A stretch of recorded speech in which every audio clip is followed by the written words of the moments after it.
Assalamualaikum warahmatullahi wabarakatuh. Kali ini kami akan mempresentasikan tugas kelompok kami yang berjudul MLP manual. Di sini beranggotakan saya Muhammad Adrian Irfansyah, NPM 105. Saya pada Muhammad Alfian, MPM 5230 41088. Baik, langsung saja kami akan menjelaskan bagian source code-nya. Ada di sini yaitu import library. Di import library ada matplotlib use tk.agg.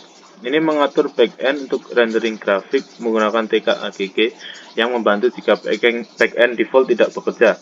Lalu ada numpy digunakan untuk operasi matematis seperti array, normalisasi, dan operasi matriks. Lalu ada matplotlib pyplot. Ini digunakan untuk memvisualisasikan data seperti plotting grafik. Lalu selanjutnya ada dataset. Oke. Di dataset ada X adalah data input jumlah pengguna. Lalu Y adalah target output kecepatan internet. Lalu data ini menunjukkan hubungan bahwa semakin banyak pengguna, kecepatan internet semakin lambat.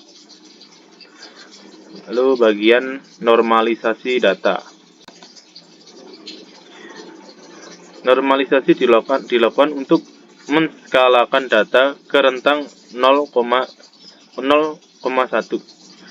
Lalu normalisasi penting untuk mempercepat konvergensi dalam pelatihan neural network. Lalu ada ini hyperparameters.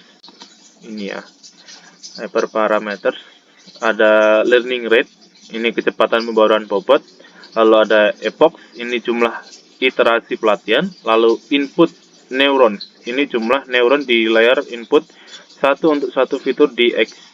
Lalu hidden neurons, jumlah neuron di layar tersembunyi jika dipilih secara acak. Lalu ada hidden neurons, itu jumlah neuron di layar tersembunyi jika dipilih secara acak. Lalu ada output neurons, jumlah neuron di layar output satu untuk satu target DJ. Selanjutnya ada inisialisasi bobot dan bias. Bagian sini ya. Di situ dapat W1 dan B1 adalah bobot dan bias untuk layar pertama. Lalu ada W2 dan B2 adalah bobot dan bias untuk layar kedua, output layer. Lalu inisialisasi dilakukan secara acak menggunakan distribusi normal. Selanjutnya ada fungsi aktivasi sigmoid bagian sini. Ya, di situ ada sigmoid. Fungsi sigmoid fungsi aktivasi yang menghasilkan output dalam rentang 0 sampai 1. Lalu ada sigmoid derivatif, itu turunan sigmoid digunakan untuk backpropagation. Oke, selanjutnya ada ini loss function.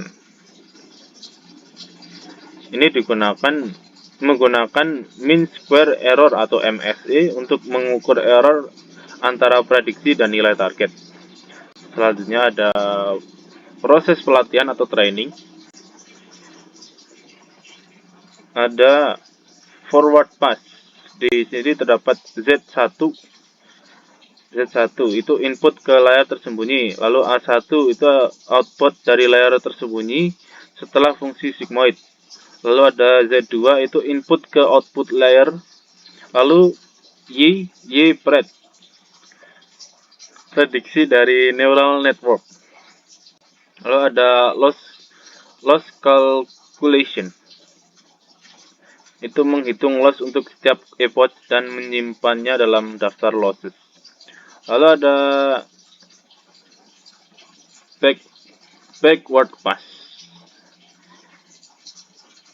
ada error pada output layer, lalu di output ini gradient pada output layer, lalu ada error hidden, ini error yang diteruskan ke layer tersembunyi, lalu D hidden, gradient pada layer tersembunyi.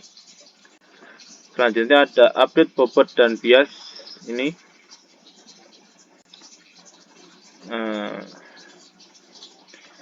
Update ini dilakukan berdasarkan gradient dan learning rate. Selanjutnya ada logging proses. Ini menampilkan loss setiap 100 epoch untuk memantau progres. Selanjutnya ada visualisasi loss. Ini menampilkan grafik loss terhadap jumlah epoch untuk melihat konvergensi model. Lalu terakhir adalah prediction atau prediksi.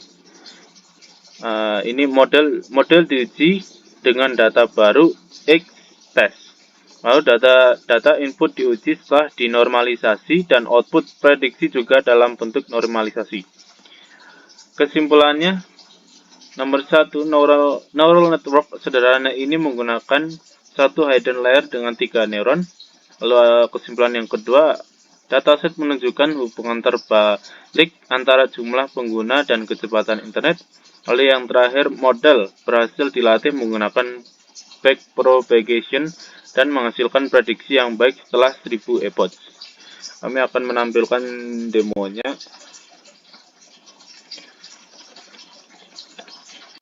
Ya, di sini ada demo akan dijelaskan oleh Mas Fadel. Silahkan. Gambar tersebut menunjukkan grafik loss curve. Dari sebuah proses pelatihan model machine learning, mari saya jelaskan komponen-komponennya. Sumbu X menunjukkan jumlah epoch dari 0 hingga 1000. Epoch adalah satu siklus lengkap ketika model melalui seluruh data training. Sumbu Y menunjukkan MSE loss atau nilai error rata-rata kuadrat dengan rentang nilai dari sekitar 0,10 hingga 0,26. Kurva menunjukkan tren penurunan yang signifikan yang berarti di awal training epoch 0 loss sangat tinggi sekitar 0,26. Penurunan tajam terjadi antara epoch 0 hingga 400. Setelah epoch 400, kurva mulai melandai plateau menuju epoch 1000, lalu stabil di sekitar 0,11. Pattern ini adalah tipikal dari proses pembelajaran yang baik di mana model belajar dengan cepat di awal, step decline. Kemudian pembelajaran melambat dan mulai konvergen, akhirnya mencapai titik stabil di mana peningkatan tambahan sangat kecil.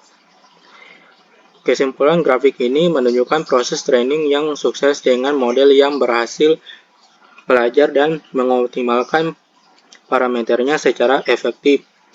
MSS loss yang turun dari 0,26 ke 0,11 menunjukkan peningkatan akurasi prediksi yang signifikan. Pattern penurunan loss yang smooth dan eventual convergence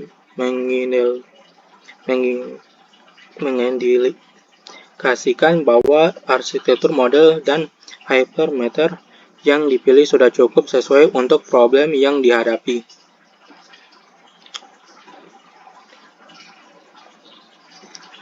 Baik, sekian dari penjelasan Kelompok. kami. Jika ada kata yang tidak mengenakan, kami mohon maaf yang sebesar-besarnya. Kami tutup. Wabillahi taufiq wal hidayah. Wassalamualaikum warahmatullahi wabarakatuh.